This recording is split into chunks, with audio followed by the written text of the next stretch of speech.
رمضان المبارک میں رسول اللہ صلی اللہ علیہ وسلم کثرت سے تلاوت قرآن اور انفاق فی سبیل اللہ فرمایا کرتے تھے. یعنی نماز کے بعد 2 مزید نیکی کے کام کیا ہیں؟ قرآن کا کثرت سے پڑھنا، اور تلاوت کا معنی آپ سمجھتے ہیں اچھی طرح، اور انفاق فی سبیل اللہ کرنا. یعنی تلاوت سے مراد صرف ختم پہ ختم کرتے جانا نہیں، بلکہ سمجھ سمجھ کے پڑھنا بھی.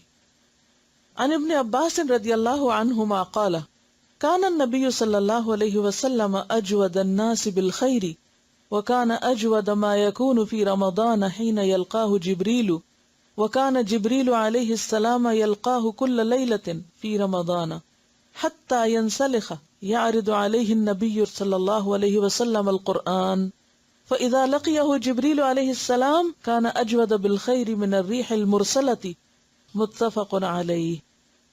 حضرت عبداللہ بن عباس رضی اللہ عنہما فرماتے ہیں رسول اللہ صلی اللہ علیہ وسلم لوگوں کے ساتھ بھلائی کرنے میں بہت سخی تھے، لیکن رمضان میں جب حضرت جبریل علیہ السلام آپ سے ملتے تو آپ اور بھی زیادہ سخی ہو جاتے، یعنی عام دنوں کی نسبت زیادہ سخاوت ہوتی تھی آپ کی. رمضان میں حضرت جبریل ہر رات آپ سے ملا کرتے، اور نبی اکرم صلی اللہ علیہ وسلم رمضان گزرنے تک انہیں قرآن مجید سناتے. اس سے کیا پتہ چلتا ہے؟ سیکھنے سکھانے کا عمل بند نہیں کر دینا چاہیے. ایک پورے سپارے کا ترجمہ بیٹھ کے آپ دہرا لیں، کسی کو سنا دیں، کچھ کر لیں، اس سے کیا ہوگا؟